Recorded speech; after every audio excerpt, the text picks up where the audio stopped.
الحمد لله وكفى والسلام على عباده الذين اصطفى أما بعد فأعوذ بالله من الشيطان الرجيم بسم الله الرحمن الرحيم والعصر إن الإنسان لفي خسر إلا الذين آمنوا وعملوا الصالحات وتواصوا بالحق وتواصوا بالصبر صدق الله العظيم وقال رسول الله صلى الله عليه وسلم القيس من دان نفسه وعمل لما بعد الموت صدق الله العظيم. قابل احترام محترم بھائیوں اور عزیزوں، اللہ تبارک و تعالی نے انسان کی غم اور پریشانیوں کو دور کرنے کے دو سبب ہم کو بتلائے ہیں. اس میں سے ایک سبب تو یہ ہے کہ وہ ایمان والا ہو، دوسرا سبب یہ ہے کہ نیک اعمال کرنے والا ہو.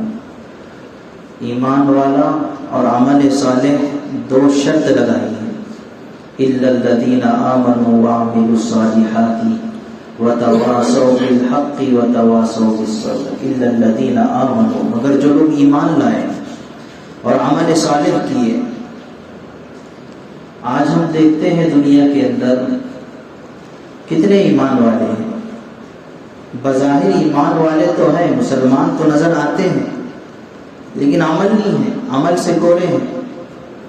ایک ایمان والے کی شان یہ ہو ہی نہیں سکتی کہ وہ بے نمازی ہو. ایک ایمان والے کی شان یہ ہو ہی نہیں سکتی کہ وہ سود کھانے والا ہو. ایک ایمان والے کی شان یہ ہو ہی نہیں سکتی کہ وہ شراب کا پینے والا ہو. ایک ایمان والے کی شان یہ ہو ہی نہیں سکتی کہ وہ ماں باپ کا نافرمان ہو. ایک ایمان والے کی شان یہ ہو ہی نہیں سکتی کہ وہ نبی علیہ السلام کی زندگی کو چھوڑ کر اپنی عیاشی میں زندگی گزارنے والا ہوں، اللہ کے احکامات کو روندنے والا ہوں. یہ ایمان والا نہیں ہو سکتا. اگر اس کی زندگی کے اندر ایمان ہے اور عمل صالح نہیں ہے تو وہ شخص کامیاب نہیں ہے. شرط لگائی ہے اللہ نے، عمل صالح نیک اعمال کے ساتھ اپنی زندگی کو گزارنا ہے. اب ایک سوال یہاں پیدا ہوتا ہے کہ ایمان کیا ہے؟ ایمان کیا چیز ہے؟ ایمان کس چڑیا کا نام ہے؟ اللہ تعالیٰ نے قرآن میں بتایا ہے الذین یؤمنون بالغیب ویقیمون الصلاۃ. الذین یؤمنون بالغیب، ایمان والے وہ ہوتے ہیں جو غیب کی باتوں پر یقین رکھتے ہیں، اس کو مانتے ہیں، اس کو اپنے سینے سے لگاتے ہیں. جیسے مثال کے طور پر ایک ایمان والے کی شان تو یہ ہونی چاہیے، اس کے دل میں یہ ایسا ایمان ہونا چاہیے کہ جو نبی علیہ السلام نے ہمیں حکم دیا ہے وہ باتیں سچی اور پکی ہیں. یعنی کہ جو ہم کو جنت کے بارے میں بتایا گیا، وہ جنت کے میوے کے بارے میں ہم کو بتلایا گیا ہے، جہنم کے بارے میں ہم کو بتلایا گیا ہے، میدان محشر کے بارے میں ہم کو بتلایا گیا ہے، قبر کے عذاب کے بارے میں ہم کو بتلایا گیا ہے، منکر نکیر کے سوالات کے بارے میں ہم کو بتلایا گیا ہے، پل صراط کے بارے میں ہم کو بتلایا گیا ہے. ان سب باتوں پر، آخرت کے میدان کے بارے میں ہم کو بتلایا گیا ہے. ان سب باتوں پر آنکھ بند کر کے سچے یقین کے ساتھ اس کو ماننا اور اس پر عمل کرنا یہ ایمان ہے. اس کو ماننا اور اس پر عمل کرنا یہ ایمان ہوتا ہے. اگر کسی کے ذہن میں یہ سوال آئے کیا جنت ہے اور کیا دوزخ ہے، کیا جہنم ہے اور کیا ہے آخرت کا میدان، تھوڑا بھی اگر وہ شک میں پڑ جائے تو یقین جانو وہ ایمان سے نکل جاتا ہے. یقین جانو وہ ایمان سے نکل جاتا ہے. یعنی کہ اس کو پتہ ہی نہیں کہ اللہ کے سامنے کھڑے ہو کر اپنی زندگی کا حساب دینا ہے. اپنی 60-70 سال کی زندگی جو وہ کر کے آیا ہے اس کے بارے میں حساب دینا ہے، پل صراط پر سے گزرنا ہے، قبر کی اندھیری رات کا سامنا کرنا ہے اور نہ جانے کیسے کیسے مرحلوں سے گزرنا ہے. اگر انسان کے شک آتا نا کہ میں نے تو جہنم کو نہیں دیکھا، میں نے تو جنت کو نہیں دیکھا، لیکن آقا علیہ الصلوۃ والسلام نے تو جہنم کو بھی دیکھا ہے، جنت کو بھی دیکھا ہے، جنت کی بھی سیر کر کے آئے ہیں۔ تو ہمیں ایمان اسی چیز کا مطلب ہے کہ آنکھ بند کر کے نبی علیہ الصلوۃ والسلام کی زندگی، احکامات جو انہوں نے ہم کو پیغام دیے اس کو ماننا چاہیے، اور اللہ تعالیٰ کی غیب کی چیزوں پر ایمان رکھنا چاہیے۔ یہ ایمان کا مطلب ہے۔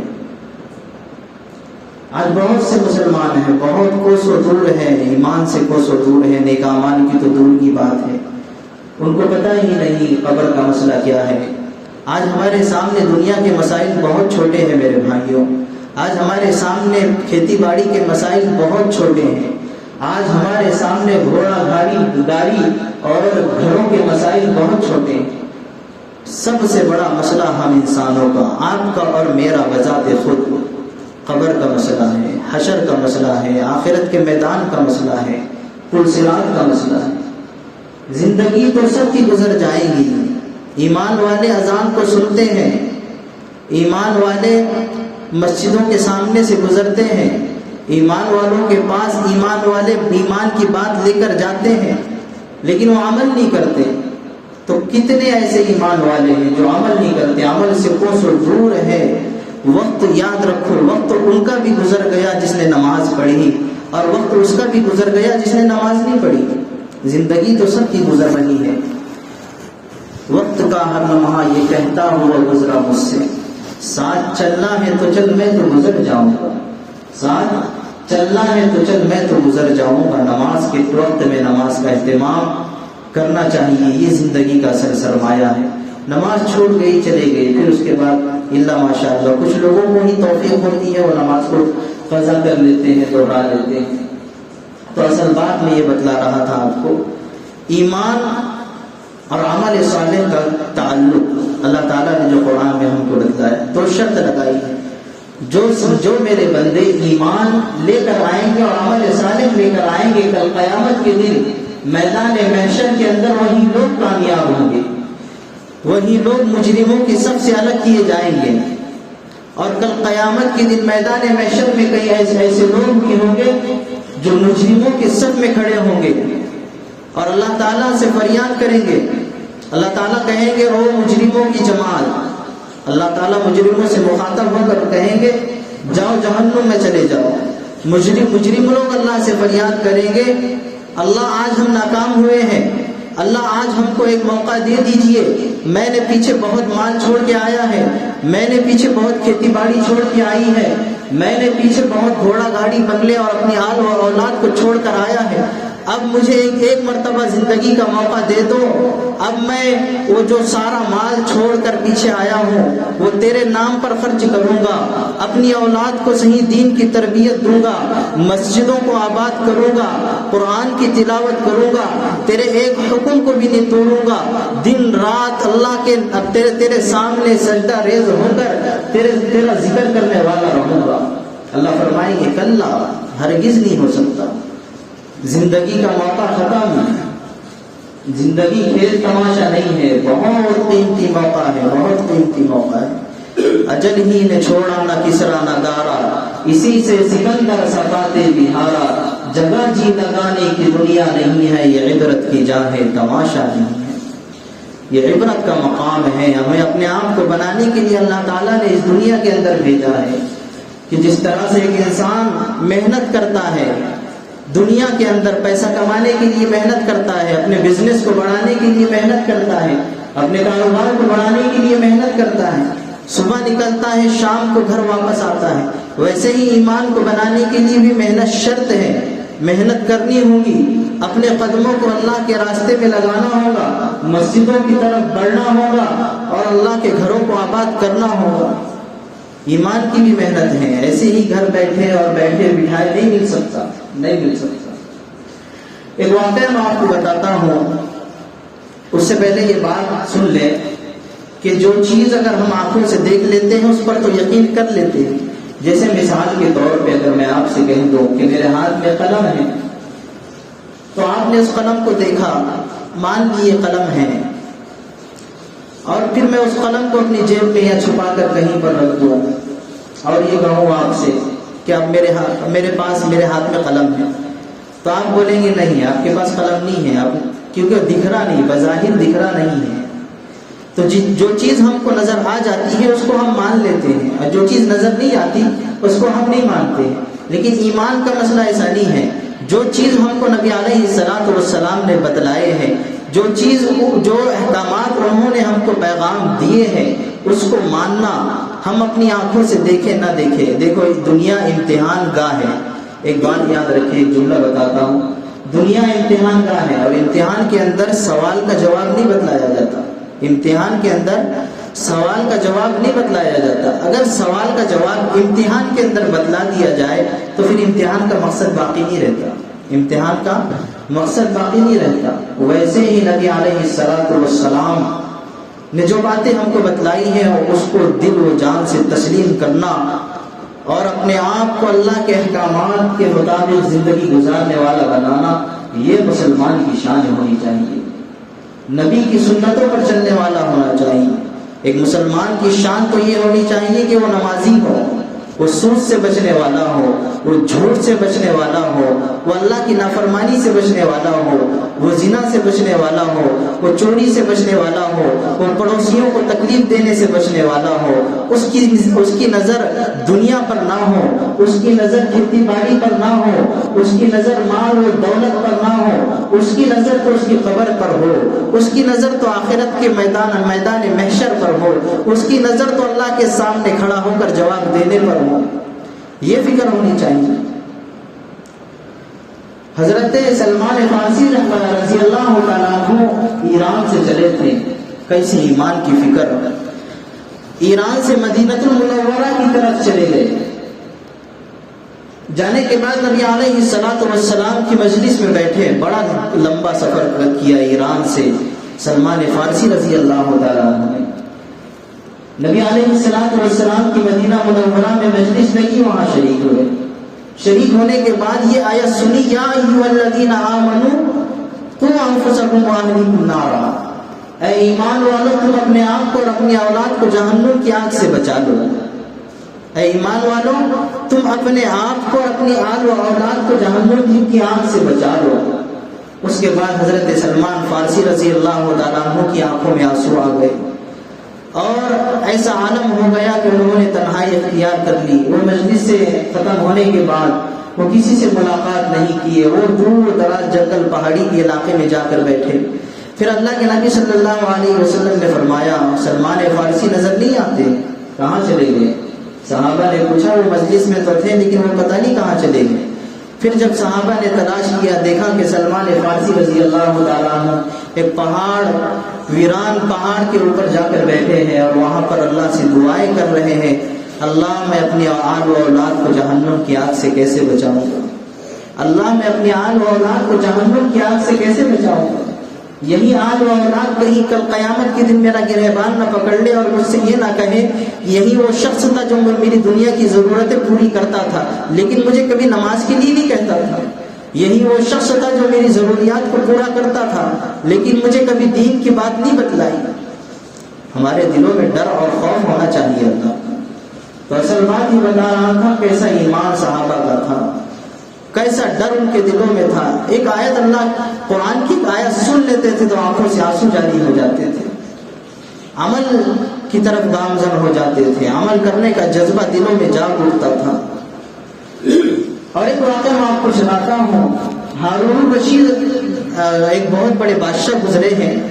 ہارون رشید کے زمانے کے اندر حضرت بہلول دانا رحمت اللہ علیہ تھے، بہت بڑے اللہ والے تھے۔ اس وقت مستجاب الدعوات کہلاتے تھے، لوگ ان کو دعا دیتے تھے اور وہ لوگوں کو دعا دیتے تھے، یعنی کہ اللہ تعالیٰ ان کی دعائیں قبول کرتا تھا۔ اللہ والے تھے، دکھنے میں معمولی انسان، پرا گندہ حال، کپڑے میلے کچیلے ہوتے تھے اس زمانے کے اندر، لیکن بہت بڑے اللہ والے تھے۔ ہارون رشید اس زمانے کا بہت بڑا بادشاہ تھا، اس کی بیوی تھی زبیدہ خاتون۔ ایک مرتبہ ہوا یوں کہ ہارون الرشید صبح میں ٹہلنے کے لیے نکلے، جب وہ سمندر کے کنارے پہنچے تو وہاں پر دیکھا کہ بہلول دانا رحمتullah علیہ بیٹھے ہوئے ہیں اور مٹی کا گھر بنا رہے ہیں، مٹی کا گھر بنا رہے ہیں۔ ہارون الرشید رحمتullah علیہ نے پوچھا، بادشاہ نے پوچھا بہلول کیا بنا رہے ہو؟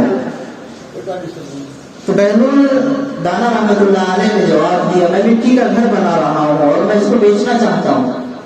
بادشاہ نے کہا مٹی کا گھر بنا رہے ہو اور اس کو بیچنا چاہتے ہو، عجیب بات ہے۔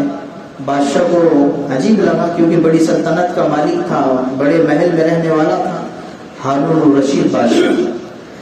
تو بادشاہ نے پوچھا کتنے میں بیچو گے؟ تو بہلول دانا رحمتullah علیہ نے فرمایا میں اس کو 1 دینار میں بیچنا چاہتا ہوں۔ اب بادشاہ کے سامنے 1 دینار قیمت بہت کم تھی۔ بادشاہ ہنسنے لگا، وہ ہنس کر آگے چل دیا، کیا بات کرتے ہو بہلول صاحب، 1 دینار میں وہ بھی مٹی کا گھر بیچ رہے ہو، عجیب بات ہے، ہضم نہیں ہوتی ہے۔ ہارون الرشید بادشاہ وہاں سے آگے چلا گیا۔ پھر تھوڑی ہی دیر کے بعد ہارون الرشید کی بیوی وہاں پر آئی تفریح کرتے ہوئے، بہلول دانا رحمتullah علیہ سے ملاقات ہوئی۔ ہارون الرشید کی بیوی زبیدہ خاتون نے پوچھا بہلول کیا بنا رہے ہو؟ بہلول کیا بنا رہے ہو؟ بہلول نے جواب دیا میں مٹی کا گھر بنا رہا ہوں اور اس کو بیچنا چاہتا ہوں، اور میں اس کو بیچنا چاہتا ہوں، اور ایک شرط یہ لگائی ہے کہ جو یہ گھر لے گا میں اللہ سے دعا کروں گا کہ اللہ تعالیٰ اس کو جنت میں محل عطا کرے، اللہ تعالیٰ اس کو جنت میں محل عطا کرے۔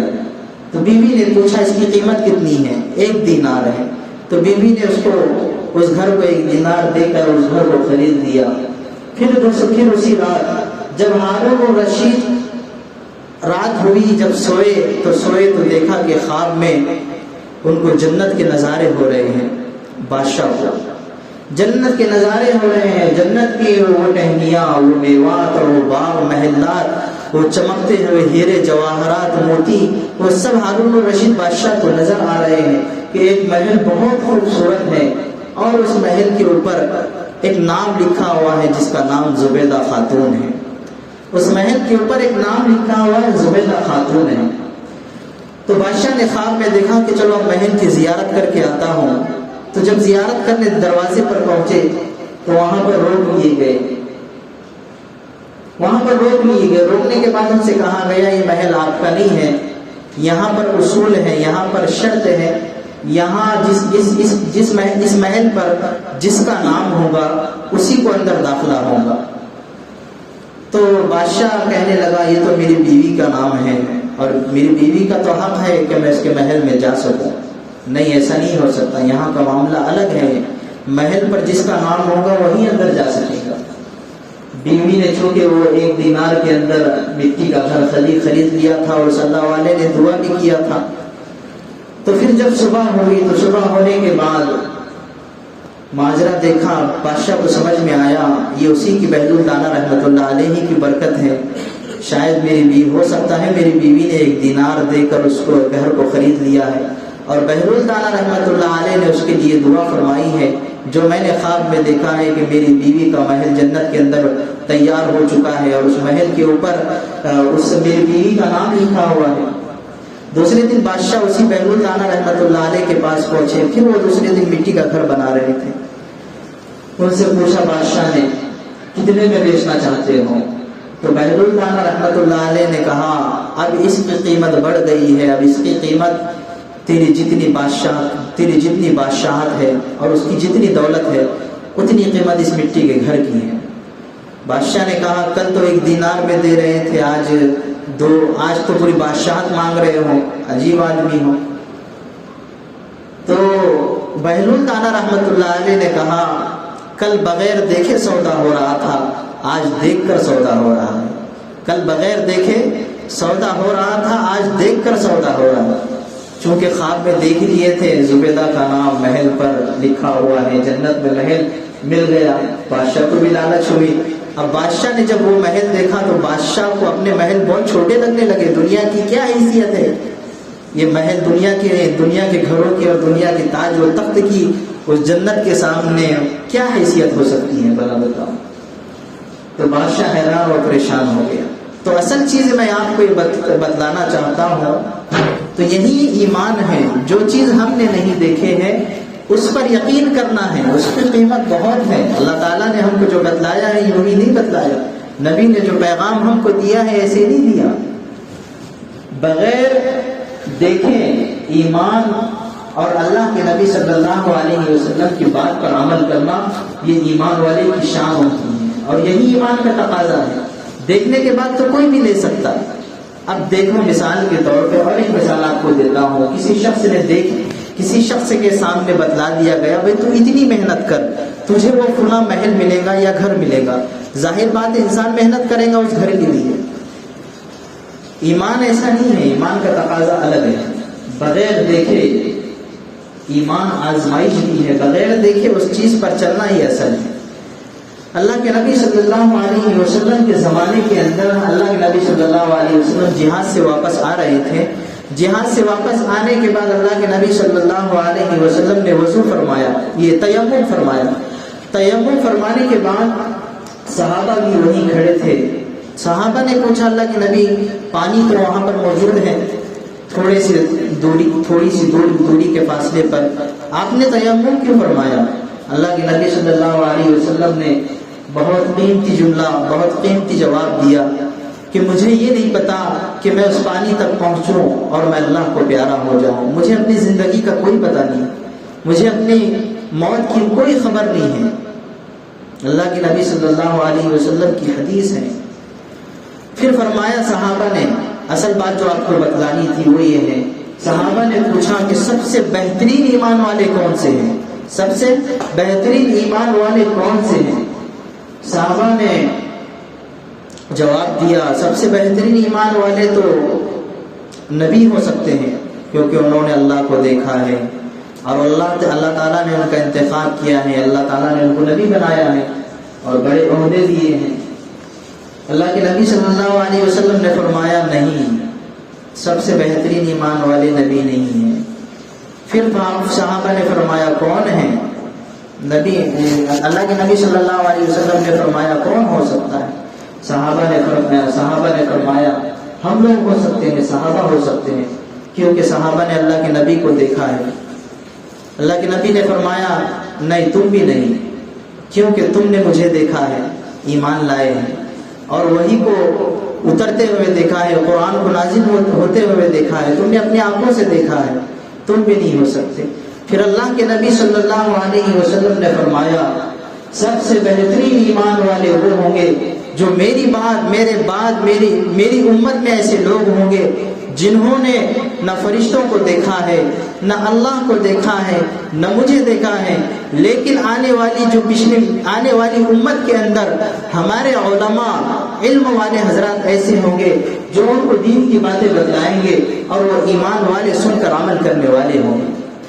سب سے بہترین ایمان والے وہ لوگ ہوں گے جنہوں نے مجھے نہیں دیکھا، جو میری باتوں پر عمل کرتے ہیں، جنہوں نے قرآن کو اترتا ہوا نہیں دیکھا، جنہوں نے جنت کو اور جہنم کو نہیں دیکھا، سب سے بہترین ایمان والے وہ ہوں گے، یعنی کہ آپ اور ہم۔ یقیناً ظاہر بات ہے کہ آج ہم نے بغیر دیکھے اللہ کے دین کو، ایمان کو تسلیم کیا ہے، یہی تو ایمان ہے۔ اور اسی ایمان پر ثابت قدم رہنا، اللہ کی رسی کو مضبوطی سے پکڑنا، یہ ایمان کا تقاضا ہے۔ نمازوں کا اہتمام مسلمانوں کے اندر ہونا چاہیے۔ آج دیکھ رہے ہیں حالات کیسے کروٹ لے رہے ہیں، حالات بدل رہے ہیں اور مصیبتوں اور پریشانیوں کے بادل سر پہ منڈلا رہے ہیں۔ فلسطین کے حالات ہمارے سامنے ہیں، غزہ کے حالات ہمارے سامنے ہیں، کیسے مسلمانوں پر ظلم و ستم کے پہاڑ توڑے جا رہے ہیں۔ ایمان والوں کی شان یہ نہیں ہو سکتی کہ وہ اللہ کے دین کو چھوڑ دیں، نمازوں کو چھوڑ دیں، سنتوں کو چھوڑ دیں، قرآن کی تلاوت کو چھوڑ دیں۔ سب سے پہلی فکر ہماری یہ ہونی چاہیے، اللہ سے تعلق ہمارا مضبوط ہونا چاہیے، نمازوں کا اہتمام زندگی کے اندر ہونا چاہیے۔ دیکھو اللہ تعالیٰ نے زندگی تو دی ہے لیکن اختیار دیا ہے۔ اب اختیار یہ ہے کہ یہ اللہ کی مرضی نہیں ہے کہ انسان زنا کرے، اللہ کی مرضی یہ نہیں ہے کہ انسان شراب پیے۔ اللہ نے اختیار دیا ہے، ایک اچھائی کا راستہ ہے، ایک برائی کا راستہ ہے۔ وَهَدَيْنَاهُ النَّجْدَيْنِ، اور دنیا کے انسانوں ہم نے تم کو دو راستے دیے ہیں، چاہے تم جس راستے پر چلو فیصلہ ہم فرمائیں گے، کہ تم اچھے عمل کر کے آئے ہو یا برے عمل کر کے آئے ہو. نماز انسان چھوڑ دے رہا، یہ اللہ کی مرضی تو نہیں ہے، یہ تو اس کا اختیار ہے. پڑھے گا تو ثواب ملے گا، تیرے اعمال میں بڑھوتری ہوگی. نہیں پڑھے گا تو گناہ ملے گا. شراب پیے گا گناہ ملے گا. بچے گا، نیک اعمال کی توفیق ہوگی، صحیح راستے پر چلے گا. یہ ہے زندگی کا مطلب. اچھائی، امر بالمعروف اور نہیں، ایک اچھائی اور برائی کا مطلب اختیار جس کو کہتے ہیں. زندگی کا اختیار ہے، لیکن اختیار یہ نہیں ہے کہ ہم اپنی مرضی سے دنیا میں آئے اور اپنی مرضی سے جائیں گے. نہیں ہو سکتا. نہ ہم اپنی مرضی سے دنیا کے اندر آئے ہیں، نہ اپنی مرضی سے دنیا سے جا سکتے ہیں. اللہ بلائے تو چلے جائیں گے. کامیاب بن کر جانا، ایسا نہ ہو کہ خالی ہاتھ دنیا میں آئے اور خالی ہاتھ چلے گئے.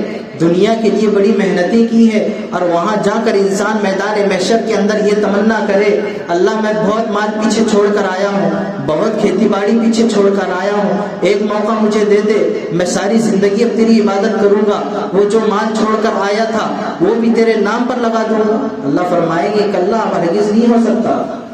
موقع تھا، موقع ملا تھا، 60-70 سال کی زندگی تھی، ہم نے تجھ کو دی تھی، نافرمانی میں گزار کر آیا ہے، چلا جہنم میں. ناکام ہوگا انسان. اور وہاں کی ناکامی سب سے بڑی ناکامی. دنیا کی ناکامی کوئی معنی نہیں رکھتی. دنیا میں بھوکا رہ لے انسان، کوئی مسئلہ نہیں، گزر جائیں گی، دن گزر جائے گا، اگلے دن اللہ کھلا دے گا. لیکن وہاں کی ناکامی مقدر ہو گئی تو یقین مانو کوئی بچانے والا نہیں ہوگا. سب نفسا نفسی کے عالم میں ہوں گے. باپ بیٹے کو پوچھنے والا نہیں ہوگا، بیٹا باپ کو پوچھنے والا نہیں ہوگا. باپ اگر بیٹے سے کہے گا بیٹا مجھے ایک نیکی دے دے، میں نے تیرا زندگی کے اندر بڑا خیال رکھا تھا، میں نے تیری ضروریات کو پورا کیا تھا، آج مجھے ایک نیکی دے دے، وہ بیٹا اپنے باپ کو انکار کر دے گا، ابا جان نہیں، ابھی میرا حساب باقی ہے، مجھے نہیں پتا کہ میرا حساب کیا ہوگا، میں کامیاب ہوں گا یا ناکام ہوں گا. یہ ہے آخرت کا مسئلہ، زندگی کا مسئلہ.